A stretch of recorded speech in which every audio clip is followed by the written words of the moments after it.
Welcome to the Paid in Full podcast.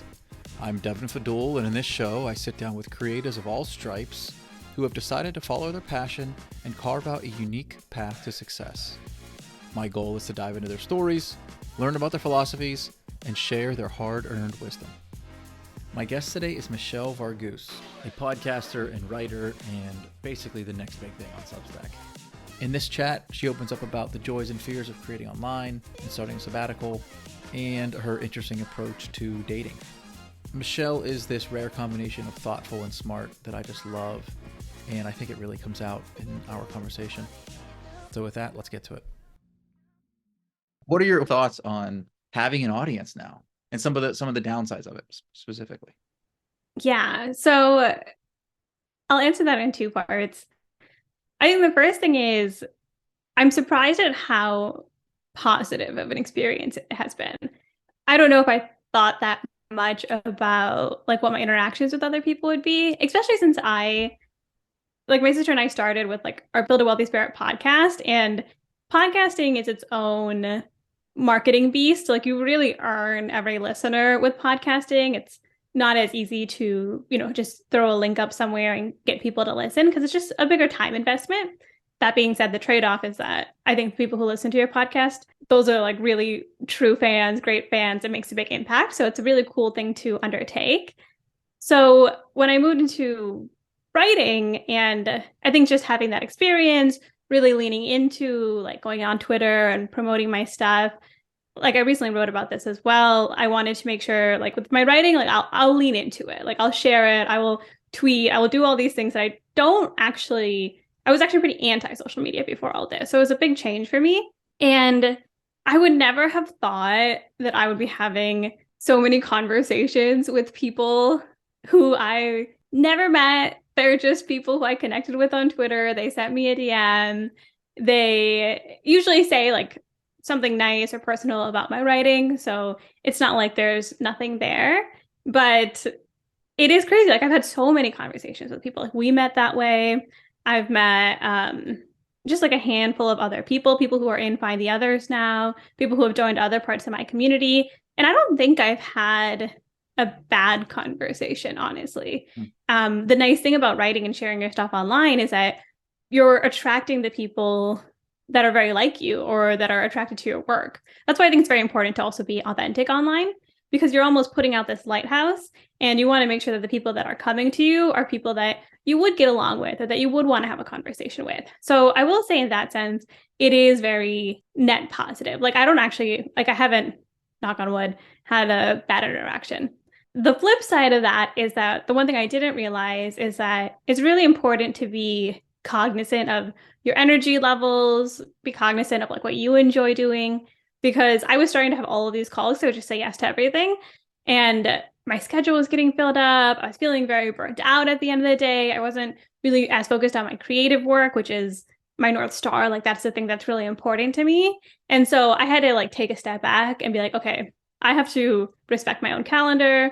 I have to be conscientious of the fact that even though I'd love to talk to everybody, I can't necessarily.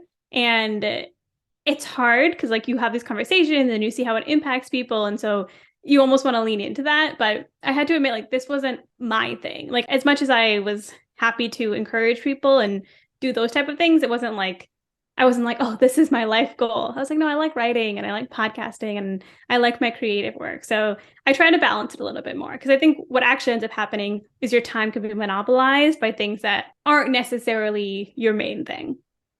Can you give me like a quick recap of your adult life from college on and just kind of speed us up to where you're at now? Because that's where I want to dive into. Yeah. So I grew up in Michigan, born and raised there, had a great time, loved Michigan, went to school in Cornell, which is actually in upstate New York. So I spent like my whole childhood to adult life in like a lot of snow, which is important because I went back to Michigan for a year, and one, it was just challenging to find a job at that point in time. Like Michigan got hit really hard by the '08 recession, and Detroit is on its own journey. And so it was really difficult for me to find a job at that point. I had like two part-time jobs, and it was also I think it was like one of the worst winters in like 100 years. All of that backstory to say that I moved to California a few of my friends were out there, and one of my friends, she was like, just come here. You can like crash with me. You can interview for jobs. And she was like, if you come here, it'll be easier. And so I went to the Bay Area. I ended up getting a job in sales and tech. I did that for about like 5 or 6 years, moved to Austin for a year. And then when I was in Austin, the pandemic hit and I lost my job at the end of the year. And so that was a major inflection point for me because I had been really stressed out at the end of my job. I knew for about 6 months that I was going to get let go. My boss had gotten fired. My teammates were being let go one by one. So the writing was definitely on the wall, but I was very determined to not get fired. And I thought that I could work my way out of it. And that had its own benefits, but I still ended up losing my job. I couldn't turn it around. And I was so stressed out. I was like, I don't really want to interview. I wanted to do all these other things in my life, like write and like more creative stuff. Like I'm not necessarily passionate about sales. Like no one really grows up saying they want to be in sales. And so I decided to take some time off. And so that's the start of my sabbatical. I moved home for a year and then I moved to this small town for like the last year and a half. And it's been really positive experience. Like I took about 2 years off before I was like really doing any work. I just wrote, I podcasted, I did a lot of like self-reflection, had a lot of time to just like sit and think, which was really nice. And I got to spend time with my family, which was really nice too. Because I never thought I would move back home or with my parents in my adult life. And so having that like extra year, though a little chaotic, was really nice to have. So that all sort of brings me to present day. I started podcasting, I started writing online, and I now do like a little bit of like freelance work with like communities. And it's been really nice. It's been really cool to sort of make that pivot in my life and start to just pursue something that makes me like excited to just do work and work on projects that don't like give me the Sunday scaries and don't make me want to, don't make me think like, oh my God, I can't believe I have to do this. Like even when I have to edit my podcast and I like drag my feet because I'm like, oh, I have to edit my podcast. I still enjoy it so much when I'm doing it. And so I feel very, very blessed to have that opportunity in my life. So, you're kind of on this, whatever, traditional path. You've got this career, you get laid off / fired. What was the time period? Was there a delay between hearing the news and then kind of saying to yourself, all right, like I'm going to do a capital S sabbatical? How long was that? Or was it right away? Was it a year? Walk me through that thought process if there was one. Yeah. So right at the end of my career, I was basically put on a plan. So I knew like 4 weeks out, it was going to go one way or the other. And it was funny because my work also offered therapy, which I always joke now that it's not always a great sign if your work is proactively giving you mental health tools. But it was really helpful because I started to talk to that woman about the fact that I was thinking about leaving the workplace. And I was like, I have this podcast that I kind of want to start with my sister. I know I would be financially okay. I have the opportunity to live with my parents, which will also drive down my cost. And I was really torn about it. And I also knew that I just didn't have the mental space to like interview and stuff because I was just really taking a hit to my confidence. Like, it's so hard to interview when you feel like you're being let go because it's like, how am I supposed to talk myself up? Like, I don't have a lot to show for it. I did, but at that point in time, I was like, these conversations are too difficult for me to have. And so she sort of helped me with that transition. I think it was just helpful to like have somebody like to like have like a unbiased soundboard. And I ran through the numbers. I think is really important. And I think as somebody who's in the personal finance space, you can totally understand this.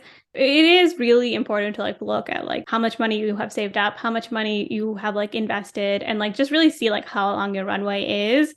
Because I had a lot of doubts that I could do it, but it ended up not being so much of a financial problem. Like my expenses weren't going to be that high. And so when I would run the numbers, I was like, oh, I can actually take like quite a bit of time off, especially if I like lower a lot of my major costs, like rent, for example. And running those numbers and talking to the therapist, I was like, you know what? I have the opportunity to move in with my parents who were living in the Bay Area at that point. And I was like, I know I could last probably a couple years, if not longer. So at that point, I was like, you know what? Like, I'm going to give myself a year. And I didn't have the term sabbatical at that point. I just thought I was like not working. I was just unemployed. But I did know I was like, I'm not going to take any interviews. I'm not going to start a new job. Like, I'm going to give myself this space and time. I didn't know what that meant necessarily. I just knew I wanted to have the opportunity to do something different. And so that's how I ended up like starting my sabbatical. And it's just kind of kept on going indefinitely. So it wasn't a situation where you're a month or so out from getting laid off. You had already been thinking about this stuff for a couple of years, and you knew that when the gavel came down, you were going to transition right away into unemployment, writing, podcasting. You had none of these plans for probably quite a while.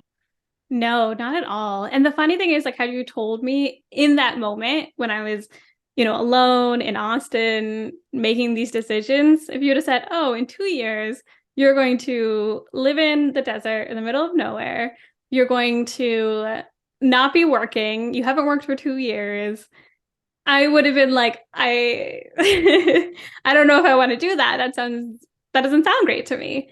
And so it's just funny, like, where your life goes and how things play out. But I've been so happy. And so I think it's also just shows that you don't actually know what makes you happy either. Like, I would never have signed up for this, but it's great. It's just maybe it wouldn't look as good on paper to me.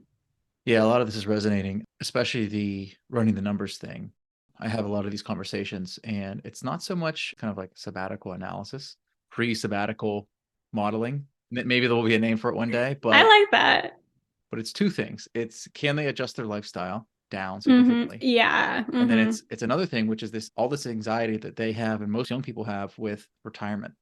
And so they think, wow, if I quit my whatever 200K a year job now, I won't be able to retire in 35 years. And it's like, whoa. So those seem to be the two biggest mental blocks. And it's the retirement one that's big.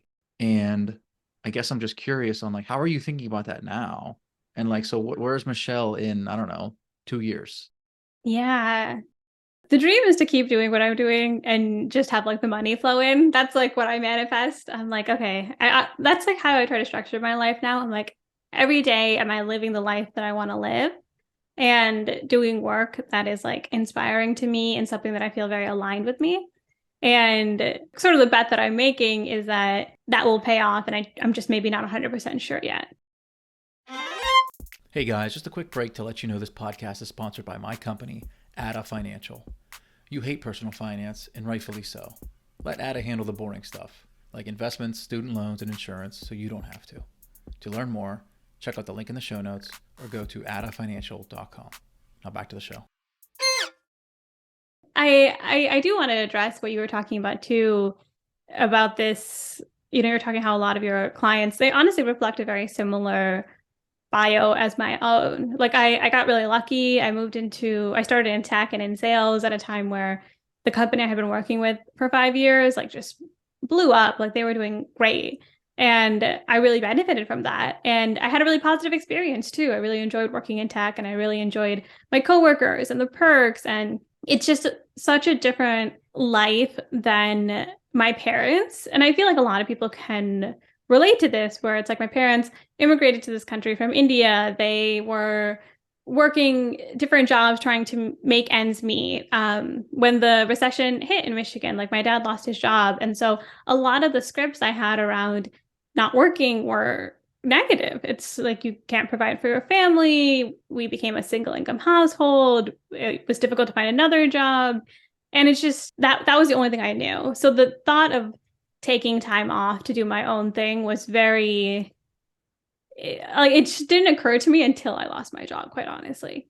And I realized, and I had to sort of have this conversation with myself, and it helped that I was also trying to learn a little bit more about personal finance because I didn't fully understand it, but I had sort of just accidentally made a few good decisions that had set me up to take a little bit of time off. And a lot of people are like that. Like a lot of people, especially my age, just went through a similar boom. Like, the world is a different place than it was when my parents were growing up. We have the internet. We have so much more access to opportunities right now.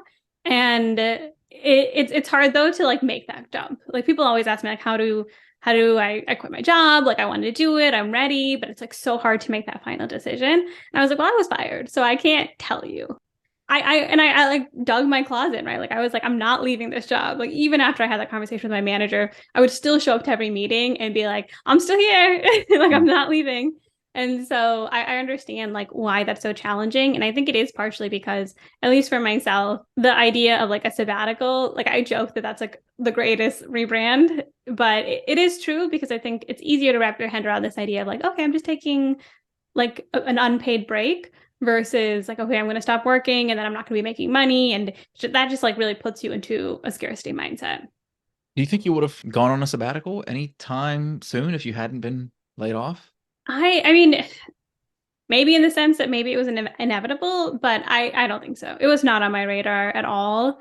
And I Because like the other path is that you keep killing it, the company keeps growing, the pandemic doesn't happen, you start making $250,000 a year. Who the hell's going to leave that? Yeah. I mean, if I was doing well in my career, if I was making like a ton of money and being promoted and moving up, like I think it would have been very easy to continue to buy into the narrative that I was doing the right thing. I think the one thing that probably pushed me to this moment was that I was doing well when I was at my first company. There were ups and downs, but I had really gotten to a place where I felt like really comfortable. And I was like, okay, like I'm making more money than I thought I would in my 20s. The people I work with, it's a super comfortable job. And I just got bored. I didn't, it was so not satisfying. I was starting to feel like my clients asked me the same questions over and over again. And after a while, I could like predict every single one of them. And I would just get frustrated. And that was why I switched my job. That was why I moved. And I like moved into a space that was more technically challenging because I was just like, I think as humans, at some point we do want to challenge ourselves. Mm-hmm. So maybe that would have been satisfied if I was like moving up the ladder and was doing well in my career. But I'm really grateful for my sales experience. I think it taught me like so much and it's so useful now too.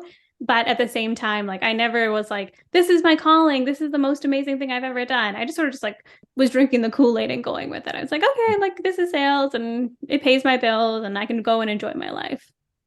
Did you ever feel like at home at work? Did you ever feel comfortable?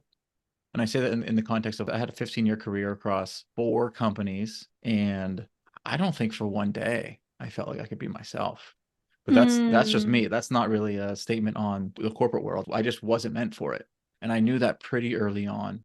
Anyways, did you feel the same way or were you like, Yeah, that's a really interesting question because I'm sure if you had asked me at the time at different points, I probably would have said yes. And at different points, I would have said for sure no.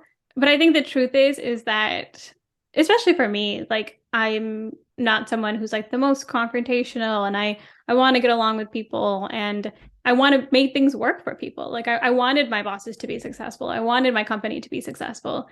And I would try to buy into the things that they like really want you to buy into.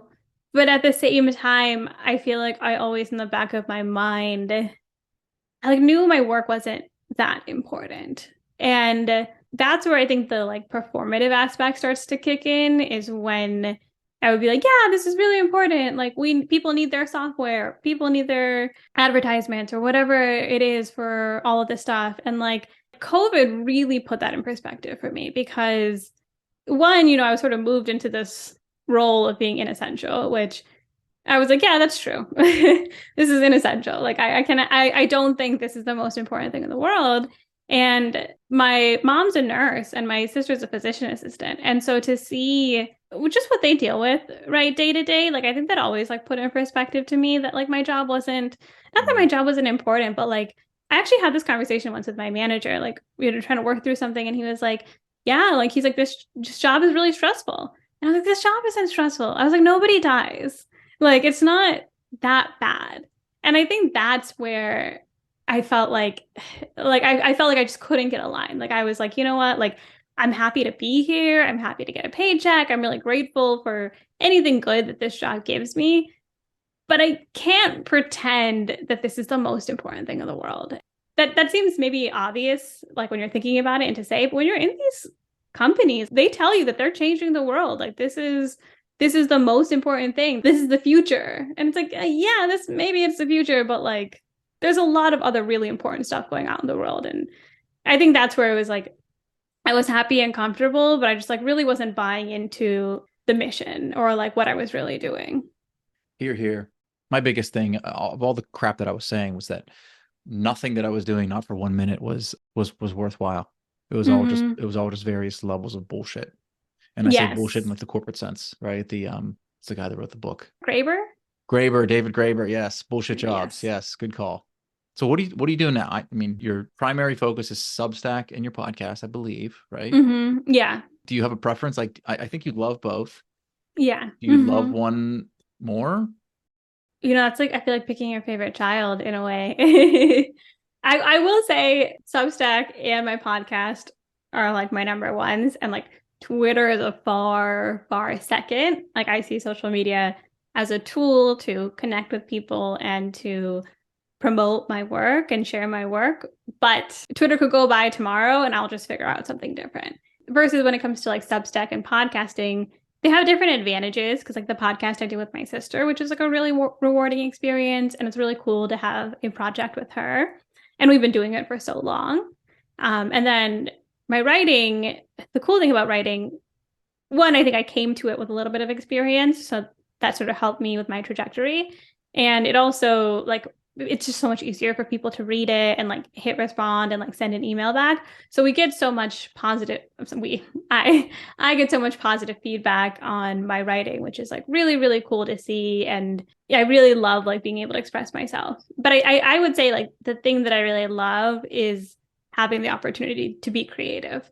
Like the Mhm. medium might change in the future, but it's really aligned with me to be able to express myself in this way. Like I love writing different pieces. I love thinking through what my podcast is going to look like. I enjoy hearing back from people, and I like making tweaks and like working on it. To go back to what we were saying, like now I feel like I don't do anything that's like bullshit. Like now I feel like everything I do has some sort of purpose to me, and it serves like a goal for myself, and it's something that I enjoy. And to me that's super rewarding. And so if I can keep doing my creative work and fund it, then I will like continue to be happy. You said a second ago you had some writing experience before you started publishing on Substack. What did that look like? And like, Oh, no, just no, no, no. I meant writing experience I meant experience like I had experience with my podcast. So I think the okay. podcasting experience taught me a lot about moving through perfectionism, because actually partnering with my sister helped me like I'm the type of person that I like get in my head and I'm like, this could be better. I don't want to ship this. Let's redo it. And she's like, cool, podcast is done. Let's like post it out there. Let's share it with our friends. Let's tell everybody we know. She does not have that blocker at all. And I learned in partnering with her to like, I still feel those things, but I try to like lean into it more and be like, okay, this might feel imperfect, but if I show up a certain amount of times, this will pay off. And I saw that with my podcast. And then when I went into writing, I was like, okay, I just have to do the reps. Like I just have to show up 50 times, 100 times. And I might not know what like success looks like, but I think there's something that can come out of this. So you started the podcast before you started writing? Yeah, our podcast had been around for maybe almost 2 years, maybe like a year and like 9 months or something by the time I started writing. So the podcast was around for almost 2 years before you started writing? Yeah, Oh I wanted wow. to write for a really long time and I just like did not take the plunge. And then I did And Rite of Passage and that so helped me. that was the kicker, was rite of passage. Hmm. What is it that rite of passage does? I guess the ultimate question is how did rite of passage get you to just start? What did it do to fast track you to start publishing? Yeah. Yeah, it's hard because I have a full bias because it was a major pivot point in my life to take Rite of Passage. And then I actually just yesterday I was mentoring for Rite of Passage. So like I'm sipping the Kool-Aid hard. Like I'll put that out there first. But and it's so like I watch them and I do try to understand like what is it that you guys are doing so well? Like how is this like as a cohort-based course? Like it's for sure one of the best ones, if not the best. Like I haven't done everything, but it's leagues above everything else. And everything else is good too. And I have my Why own though? theories. Why is it the best? I think there's like a technical reason. Like they put together a good cohort-based course, and I think David Perel is really good at iterating and making changes and like taking feedback. And so I think they have like a good machine behind it. But what they do, and like what really worked for me when I was taking it, is that they understand all of the head trash that everybody has when it comes to writing. So they understand that everybody is a perfectionist and nobody wants to hit publish, and people are afraid of sharing their drafts, and that people are afraid of being personal in their writing. They have really narrowed that down. And then they do everything to make sure that you can move past those blockers. So they have classes where they talk about perfectionism. And when I was taking it, Corey Wilkes was a mentor, and he was talking about, he has a therapy background. And so he was talking about, the fear of success and the fear of failure and all of these things and how to identify them. And then they also really give you this great support system where you give them a draft and you get editing feedback, and then you get feedback from your peers. What I used to do was write something in my Google draft and never look at it again. And I was like, I don't want to look at it. I'm sure it's terrible. I don't want to share it with anybody. And I was just done with it. And what I've learned now to do is that the first thing that I write is not the final product. And there's a lot of opportunity for it to change. And through repetition, I've realized like, okay, I can probably get this somewhere pretty decent and maybe even somewhere pretty good. And I just have a lot more of that faith in myself. And so I don't even like, it's crazy that they're able to tackle all of those things and move you in 5 weeks from being afraid to publish, being afraid of being vulnerable, being afraid to just put yourself out there in the world. And they like, I had a peer group this time and I just saw it in people, like the change that happens where they come in and they have all these mental blockers. And then by the end, they're like, I'm really excited to write, and I found this community and I find it fun to do these things. And so it does take a lot of time. So I think it's good to have that like self-awareness, because what you put into it is what you get out of it. But it is as great as people say it is. Like it's a great program. And if anyone has the opportunity to do it, I definitely think you should. Do you think you would have started writing in the same manner if you had never taken the course, or? I feel like I've had crazy growth in the last 7, 8 months. And I don't think that would have happened without Rite of Passage. It would have just been a slower process. Like I think eventually I would have wrote something online. Eventually I would have got more comfortable. Maybe I would have built a writing habit. What is your writing habit? What's your schedule? Seriously, because I need one. I cannot. Yeah, I'll give you the perfect version, and then I'll give you the reality. The version that I like came out of Rite of Passage with was that I usually want to get a draft to somebody, say Thursday, Friday, Saturday. I can let the draft rest, and then I can take any feedback, synthesize it, make any changes that I want to make, and then publish on a Wednesday. I would love if that happened every single week. What has slowly happened is that I get to Wednesday, I stare at my blank page, and I'm like, oh, I need to clean my kitchen. Oh, I need to respond to everybody on Substack right now. And so I still procrastinate. I'm busier than I was like 2 years ago, so I also have to balance my schedule and all that stuff. But for me, having the deadline and knowing that like I'm trying to adjust this because it's not the most healthy, but I was like, my deadline is before I go to bed on Wednesday. If it happens at 10 p.m., it happens at 10 p.m., but I'm publishing. And for me, the deadline really helps. Like I am just trying to show up every single week, and I'm trying to become like a little bit better. And I need something to like encourage me to do that. Otherwise, I'll make excuses, and I have this fear that I'll never show up again. So that's the ideal. And I'm trying to move back towards that because I'm starting to have like a lot of late nights and I don't like that. It's hard because I'm a night owl. So I have this probably negative belief that I'm like more creative at nighttime, but it's not true. Like I would love, and it's, my pieces are so much better if someone can give me feedback and stuff on it, but what can you do? Yeah. That's, I just cannot seem to do that. My writing comes in like bursts, and it's mainly because one thing I'll say about that too, like the balance to find for myself even is that like the consistent posting is like very good at like keeping me showing up every week. And it showed me that like I can write something every week that's like pretty decent, which I think is like a nice positive affirmation to have after a few weeks. But I also started to realize that there are certain topics that I want to tackle. And I'm like, well, I need more time for that. So I don't want to do that late at night. So then I end up writing about something less important to me. Mm-hmm. And so I think it's also okay that certain pieces take longer and like you want to put more time and thought and care into it as well. Mm-hmm. It's just that balance because like there is that like perfectionist tendency to like never publish. And then there's also the giving yourself space for the ones that are really important and that you really want to like go deep on to like give your space to do those ones. And that's where I'm at in my writing journey is like I'm trying to find that balance. Like I'm trying to create more space in my schedule over the next 6 months so that I can focus a little bit more on my creative work. You know, for me personally, I think weekly deadlines are counterproductive. I was in a writing course, and I think it was 5 weeks to get something out, and I don't know, 3 out of the 5 were just like I would have rather not have written them at all than put out like a mediocre, in my opinion, a mediocre post. Yeah. I always say I think consistency is important.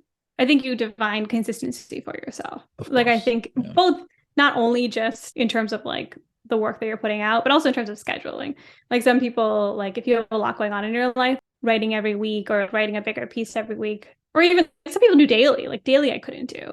So I think it's just there's like a sweet spot for everybody. But if you're showing up every month and you're shipping something, like I think that's great. Honestly, if you're hitting publish, that's great. Like if your drafts are in your Google Drive, anyone who's listening to this, if you're keeping your drafts in your Google Drive, that is not serving anybody. I promise you're probably a better writer than you think you are. And you should definitely hit publish on at least a few of them, or at least share it with one person. Actually, no, hit publish first. Just hit publish. And then eventually you'll get better. One of my favorite posts of yours is, I can't remember the title, Rearranged Marriage, something like that. Oh, yeah. Yeah, it's one of my until recently, it was one of my most popular essays. Oh, everybody loves, relationship drama, including me. My wife has been watching Indian matchmaking. And your wife and my mom, unfortunately. It's a juicy show, I'm not going to lie. And I see this kind of parallel between arranged marriages and traditional careers in the sense of like, not that they were chosen for you, but you kind of commit quickly and you commit early and you do that forever. Mm-hmm.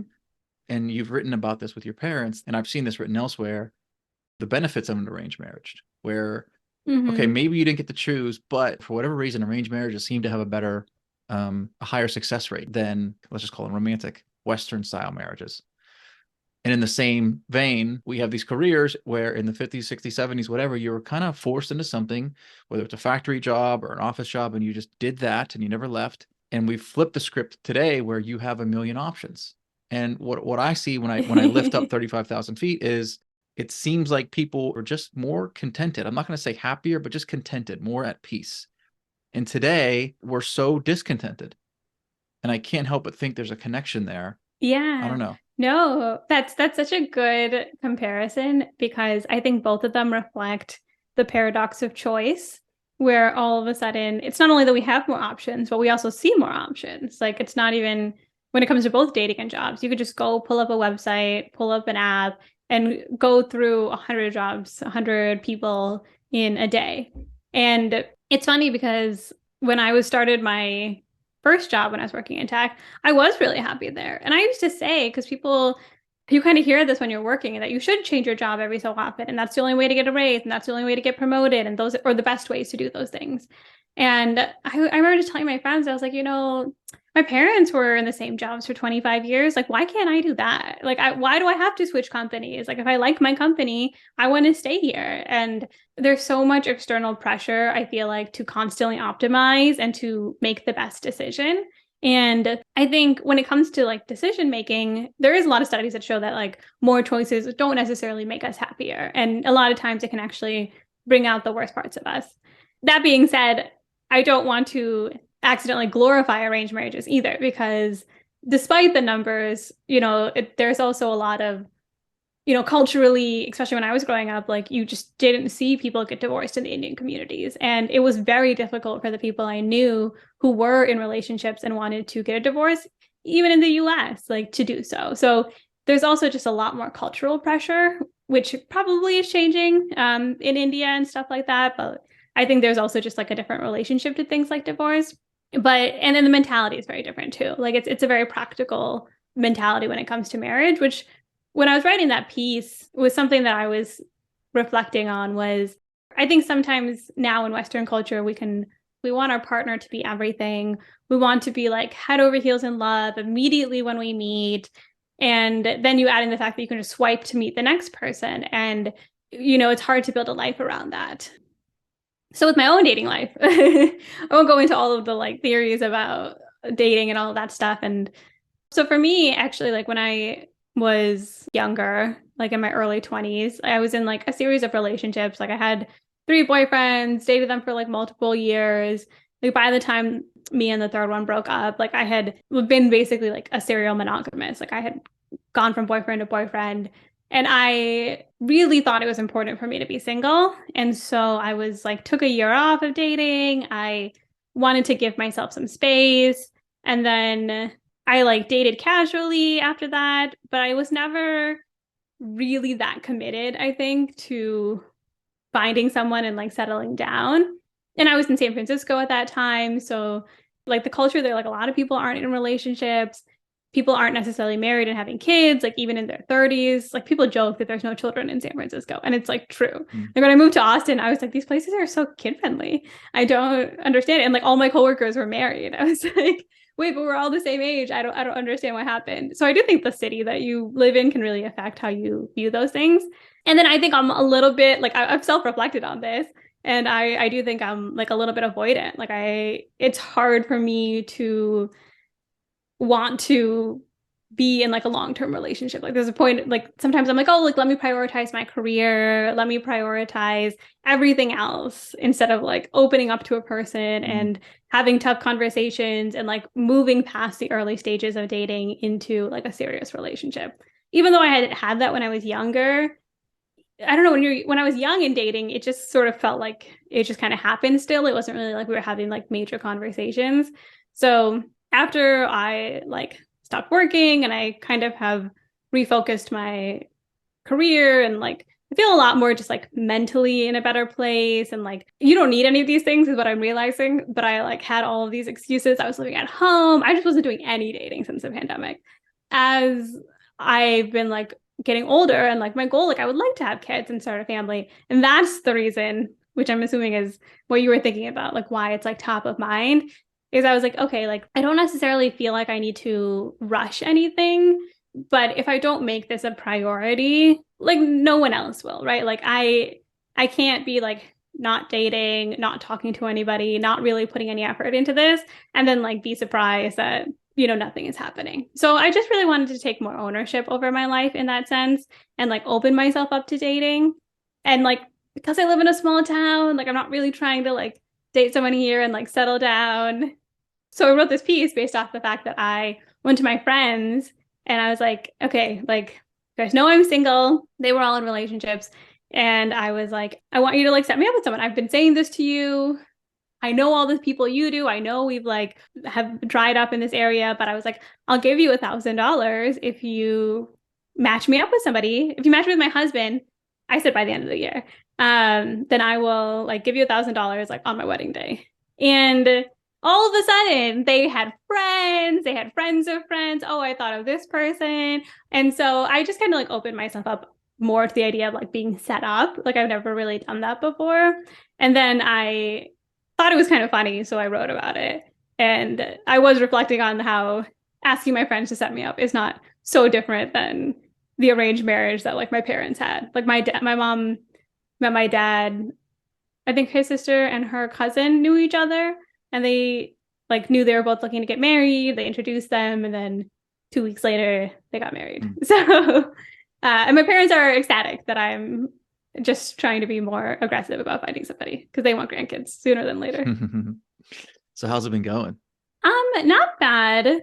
I mean, you're living in this tiny town, so you kind of got a great grade on the curve. But so the funny thing is that all of the problems with modern dating, I feel like I have now outsourced onto my friends.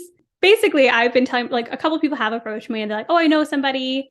Your friends told me you were looking, like, can I set you up? And I've been like, okay, yeah, like give that person my number, tell them to reach out. And then they don't reach out. And then I get to go to my friend. I'm like, well, this person didn't reach out. I think it's not going to work. They're like, what? told me that he would. And I was like, well, welcome to modern dating. Like a lot of people don't take action. And so I thought that's been really funny. But something funny that happened was one of my mom's a nurse manager now, and one of the nurses that she works with is listens to our podcast. She's young. She's the same age as me and my sister. And she sent me a DM on Instagram and she's like, hey, like there's this guy. And it turns out that he's like, this is not like what I'm looking for, but he's like the same type of Indian as me. His mom's like a nurse. And she like sent me his profile. And so I like sent it to my mom, kind of half as a joke. Cause I was like, oh, look, here's this like nice Malayali boy. And I thought because they've always been so open-minded. They're like, you can bring anybody home. We don't care. But she got so excited. She's like, oh my gosh, it's Malayali. She's like, your dad would love that. I'm like, don't put this on him. Okay. My dad is, if anybody we bring home, he's like ready for us to get married within like a month. And she was like, oh, I'm going to go ask this nurse about it. And I'll let you know what she's thinking. And so a few days later, I like asked my mom and I was like, oh, how'd that conversation go?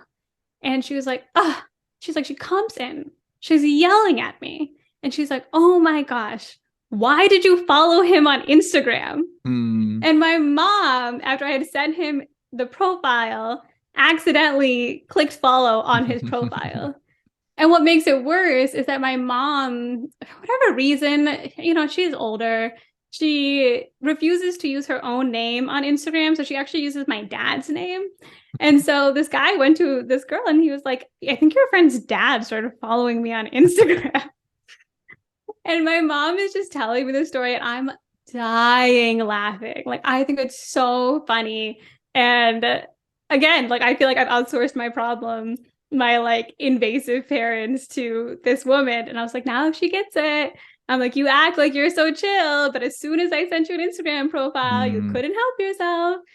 So it's been entertaining, honestly, more than anything. But I haven't had any successful matchups yet. Okay, so you haven't drafted the check just yet. I might be keeping my money. Yeah, maybe. When are you gonna get out of that town, if ever? What's the plan? I'm hoping by the end of the year. So that's sort of the other thing is that I was like, let me open myself up to dating. It's very challenging long distance, especially I was like, if I meet somebody long distance, it would be nice to have like a recommendation. My friends keep being like, oh, like, can you move back here and then we'll set you up with someone? I was like, if I lived there, I could do this myself. Like, the challenge is that it's hard to meet people outside of, I don't know. I'm very positive. I feel like my vibes are very high. Like things have been going well in my life. And I think that's just been because of like an openness to things and like trying positive visualization. So I'm bullish. I think by the end of this year, I could find somebody. If not, I at least will move and can open up my pool a little bit. If you're okay with sharing, curious about like your finances in the sense of what's the future hold. So what are you thinking money wise? And I apologize for getting so pragmatic, but that's my thing. Just curious. Yeah. So this is something I'm thinking about as well. It's something I think about all the time, of course, because I think it's so important to be aware of your finances, partially because if I don't look at them or if I try to ignore them, that causes me more anxiety than facing it.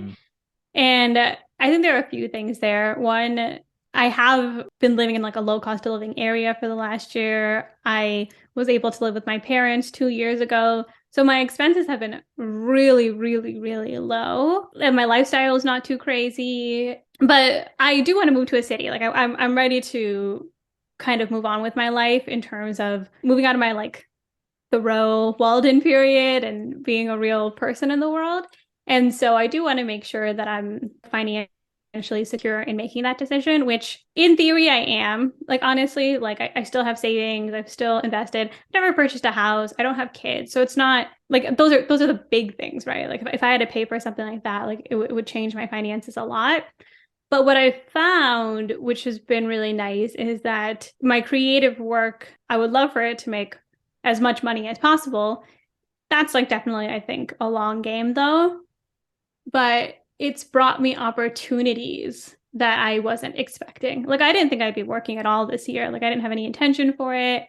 I'm more or less in some capacity supporting like 3 different communities right now online. that's been really cool because it's been something that I never thought I would do, but has been a really good fit for my skills. I didn't even know these jobs existed. I didn't even know like creators existed and that there were all these solopreneurs and people making their businesses and that they wanted to hire other people to help them. Mm. And so I like kind of accidentally got into like this community space where I help small vets. I've helped Paul before with Find the Others. I was just working with Rite of Passage. And so I've actually been stringing together paychecks in a way that was unexpected. And so that's been really nice. And I think that there's like opportunity for that to grow. I think I've had more exposure to the fact that I can make money in ways that it might not be like directly monetizing my writing or monetizing my podcast, but it can come from that. Like people who read my stuff and really relate to what I'm saying and like hire me because of it. So that's been really cool to see that like writing has brought me opportunities. So I don't know what the future holds, but I'm excited about it because I feel like there's new opportunities popping up that I didn't know existed. Hmm. And I'm hoping to maybe put out some of my own stuff. Like I want to write something a little bit more robust around like the idea of sabbaticals and stuff, maybe launch like a mini book or something. Like these are all things I'm starting to think about like the second half of the year. So I would go back to sales. I think right when I left sales and I started taking time off and I didn't really feel that confident in anything I was doing, I was like, well, if I go back, I'm a failure. Like that would be terrible. That's like my anti-goal. And I don't feel the same way anymore. Like I actually think I would happily go back to a corporate job if I needed to. There's a million reasons why it would be a good decision. So it's definitely something I'm thinking about when I'm like looking at cities too, like what's cost effective, where can I build a community, where can I, grow my own like creator journey. Like those are all things I'm weighing out, but I'm excited about it. I think the biggest irony right now is that tech is taking a hit right now. Meanwhile, like the creator economy is like kind of growing in a crazy pace. Like more people are joining soloprenneurship, more people are launching their own stuff. And so it's interesting to have that perspective now where it's like the thing I thought was stable is not. And the thing that I would have thought was super unstable is unstable, but there's actually a lot of opportunity there as well. You have more control over your life, I think. Everything you said, I think pretty much applies to me, except for the fact that I do have kind of this one hub in the middle of all these spokes. Outside of that, I absolutely love doing this podcast, and I have a love-hate relationship with my writing, but I enjoy publishing. Yeah. I guess what I'm getting at is that it's nice to be a part of this community. Yeah. It's nice to feel, and again, kind of contrasting against how I felt in my corporate life to then now kind of gaining this community of other people, like mentors, for lack of a better term. And I am kind of growing with that. And it's just really, how do I say? It's just beautiful. It's refreshing. It's relieving. It's just feels good. It just feels good. And I hope that one day I can become, a Michelle or a Paul in this community and like give back in a way. It just feels so nice. And like you talk about happiness, like I'm living on the edge right now because we're living off savings, but like, man, I just feel alive. It's cool. Yes, yes, yes. I love so many parts of that. One, the community thing is so huge. Like that was the thing I didn't have when I was just kind of like podcasting into the void, and it makes such a difference. Whether you join a paid community, whether you just join a live class, whether you just interact with people on Twitter and ask them to have conversations with you, it's like night and day. Like people are so nice and supportive and encouraging and people are very open to it, Like I said, like I didn't think I'd have so many conversations and I did and they went really well. It'll help you go so much faster because it keeps you a little bit sane. And then the other thing I love that you said is that I think the most beautiful part about all of this is that you can make it work for you. Like you were talking about how work never felt like home. I feel like because they have this one fit nobody size plan where they're like, you're this worker, this is the path upwards, this is what the CEO wants, so management's going to push it, and it doesn't matter if it's aligned with what you want to do, it doesn't matter if you think it's bullshit or not, like you have to do it. And that's just not how it works when you end up working for yourself. Like if you want to work in the morning, or if you want to work at night, or if you want to work all day, or if you want to take weeks off, if you find that you're stressed out because you haven't done something, you can just do it. Or if you feel like you're stressed out because you're doing something, you can take a break. I don't know, just like little things like that. Like being able to have control over your life to me is the biggest blessing, and to like have that freedom and to like lean into the things that interest you. Like it's not easy, like everything has challenges, but it's just, I don't know, I think it's so fulfilling to like live a life for yourself. Mm. Do you have any advice for 27-year-old Michelle, that person who's had a fairly good career for 5 to 7 years and is just feeling this inkling that they need to get out, that something's not right, but they have no idea what to do next? Do you have any thoughts or advice for that person? One thing that like I have adopted as my mantra that I got from my sister is act. Action changes things. Mm. And that's always the answer for me. Like if I'm dissatisfied with my life, if I'm want to make changes, there's some sort of action I can take to move forward. Maybe that's quitting the job.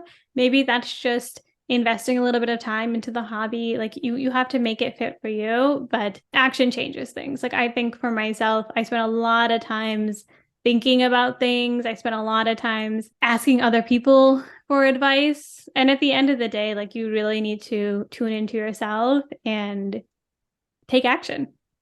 I love it. That's so good.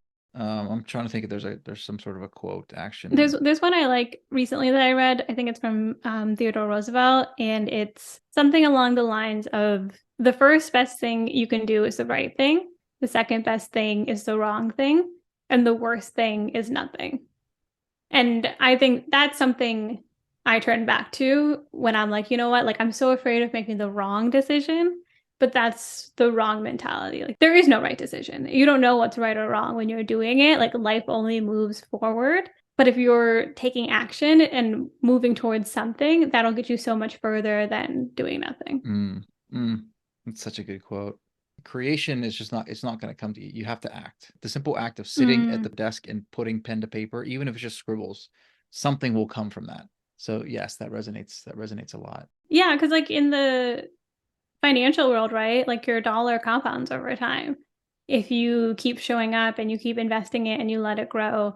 And the same is true for your skill sets, for your creative work, for anything you take on. Like anything you're doing every single day, you're going to be 1% better. You're going to slowly improve. And sometimes that's hard to see when you're just doing it every day. But anything I've kept with, I've seen that to be true. And once you start seeing that, like the magic of compounding actually apply to qualitative things in your life, I think that's when you start to really believe that you can do anything. So you're like, I just have to chip away at this long enough, and eventually the rock will break. That's so beautiful. Thanks for sharing. Cut everything else in the podcast and just That's only it. share those 5 minutes. It's nothing but profound thoughts. Michelle, thank you so much. Can you want to plug your stuff? Substack, podcast, all that? Yeah. So if you like podcast, I have a podcast with my sister, Build a Wealthy Spirit. We focus a lot on exactly what we're talking about today, building an intentional life. If you feel like you've been checkboxing your way and you're like looking for something different, like that's the thing that we're always trying to tackle. And we do it in a really fun way. Like my sister and I have like too much fun with each other. And we love like just chatting and going deep into something that interests us. So highly recommend the podcast, no bias. And also you can find my writing. Michelle Varghoose is my Substack. If you go to my Twitter at @mvarghoose, you can find links to everything. And send me a DM, send me a message. Like I love connecting with people. I love talking to people who are interested in exactly the type of things that Devin talks about on this podcast. And so those are the places you can find me. And it has been a joy to chat with you today, Devin. I've really enjoyed it. Paid in full. Had a great time. Me too. This is great. Talk soon. Take care. See you online. Bye.